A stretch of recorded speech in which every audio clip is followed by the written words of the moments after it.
Hello guys, welcome back to YouTube channel. दोस्तों, आज की वीडियो में हम कवर करने वाले हैं आपके क्वेश्चन नंबर 81 से लेके 90 तक। आई होप आपको ये सीरीज़ अच्छी लग रही होगी। सीरीज़ अच्छी लग रही है, वीडियो को लाइक करें और हमारे चैनल को सब्सक्राइब करें। चलिए स्टार्ट करते हैं। Question number 81। In financial planning all responsibility ends with the financial planner and the client has no responsibilities। ऐसा नहीं है बिल्कुल भी। अगर आप किसी फाइनेंशियल प्लानर से आप फाइनेंशियल प्लानिंग कराते हो तो ऐसा नहीं होता कि पूरी रिस्पॉन्सिबिलिटी सिर्फ उसी की है, क्लाइंट की कोई रिस्पॉन्सिबिलिटी है ही नहीं। क्योंकि जो फाइनेंशियल प्लानिंग में सबसे ज़्यादा मैटर करता है वो करता है रिस्क। और रिस्क क्या होता है? रिस्क फिक्स नहीं होता।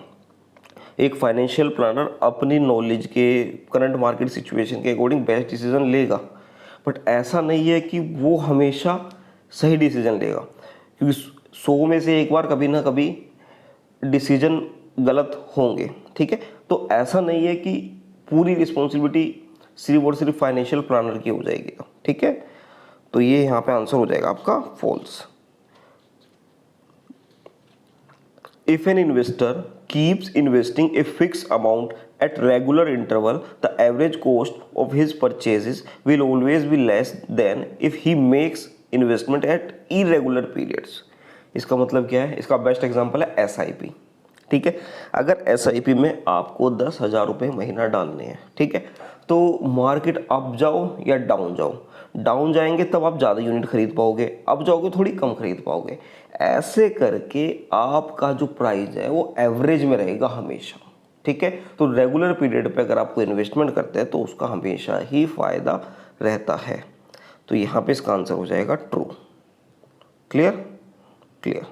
चलो, a flexible ratio of asset allocation means, flexible ratio का मतलब है कि जो एसेट की एलोकेशन है वो कंटिन्यूसली चेंज होती रहेगी।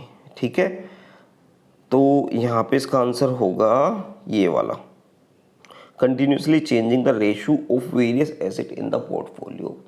यानी कि इक्विटी से निकाल के डेब्ट में डाल रहे हैं, डेब्ट से निकाल के इक्विटी में डाल रहे हैं, कभी जब सिचुएशन अच्छी दिखाई दे रही है तो पूरा इक्विटी में डालते हैं। मतलब कि फ्लेक्सिबल रेशो है, उसमें कोई फिक्स रेशो नहीं है कि इतना इसमें जाएगा इतना इसमें जाएगा, कि वो चेंज होता रहेगा according to market demand. Clear clear. चलिए आगे बढ़े। The biggest advantage of investment in gold is, क्या एडवांटेज है? हाईएस्ट रिटर्न तो कोई बता नहीं सकता कि हाईएस्ट रिटर्न आएगी, तो ये नहीं है इसका आंसर। लो प्राइस, परचेज प्राइस, ऐसा भी नहीं है। आज के टाइम में गोल्ड का प्राइस देखो आप कहाँ जा रहा है। हाई अप्रिसिएशन वैल्यू, ऐसा नहीं है। रियल इस्टेट में कभी कभी इससे ज़्यादा हो जाती है। बस हाँ ये है कि आपका जो गोल्ड है वो आपको हैज अगेंस्ट इन्फ्लेशन, समझ आई बात?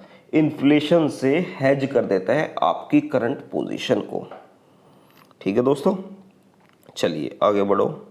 There is no contractual guarantee for repayment of principal और interest there to an investor. किसी भी सिक्योरिटी में नहीं होती, किसी भी, ना तो बैंक डिपॉजिट में होती, ना डेब्ट फंड में होती, ना सिक्योर्ड डिवेंचर में होती।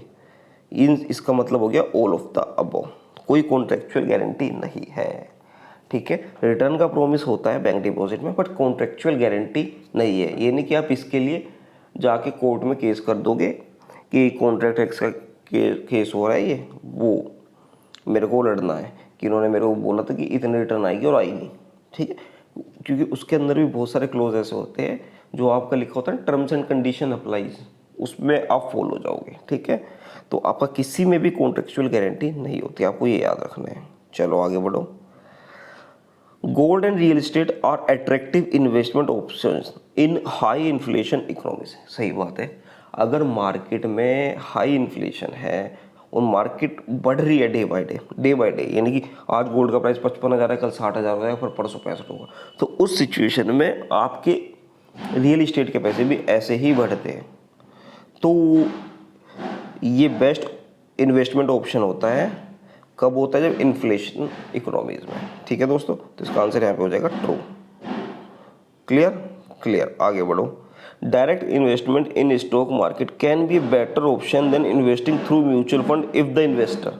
देखो क्या होता है, म्यूचुअल फंड भी अल्टीमेटली कैपिटल मार्केट में ही पैसा लगाता है। ठीक है, वो बेटर ऑप्शन कब होगा, जो आपके पास लार्ज तो कैपिटल होगी, आपके पास नॉलेज भी और रिसोर्सेज भी है रिसर्च के लिए। ठीक है दोस्तों, तो इसका आंसर यहाँ पे क्या होगा बताइए पहले आपको मैंने सारी चीज़ें बता दी, तो इसलिए आंसर होगा आपका answer number B, has large capital knowledge and resources for research. Clear, चलो क्लियर, आगे बढ़ो। The risk tolerance of an investor is independent of, जो रिस्क टॉलरेंस है, देखो इसमें लिखा हुआ है, वर्ड यूज हुआ है इंडिपेंडेंट।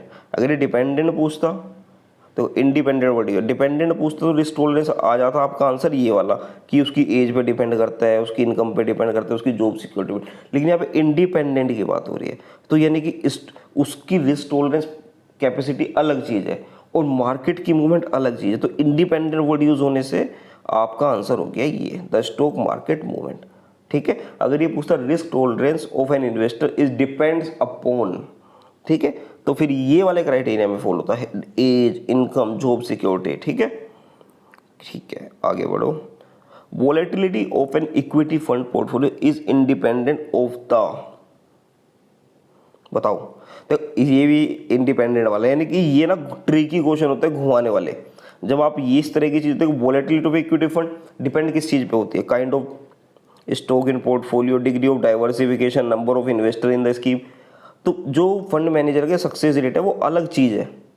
तो इंडिपेंडेंट वेरिएबल क्या हुआ इसमें,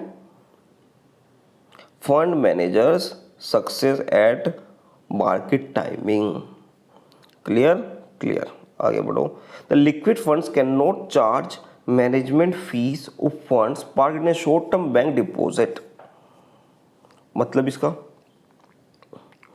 कि जो लिक्विड फंड है उसमें मैनेजमेंट फीस चार्ज नहीं होते अगर उसने बैंक ने शॉर्ट टर्म के लिए वहाँ पे पैसा पार्क किया है, डिपॉजिट किया है, तो ये आंसर है आपका सही।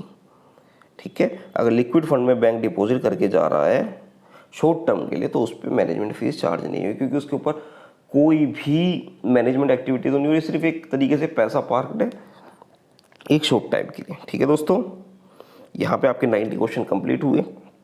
आई होप आपको वीडियो पसंद आ रही होगी। वीडियो पसंद है वीडियो को लाइक करें और हमारे चैनल को सब्सक्राइब करें। Thank you so much.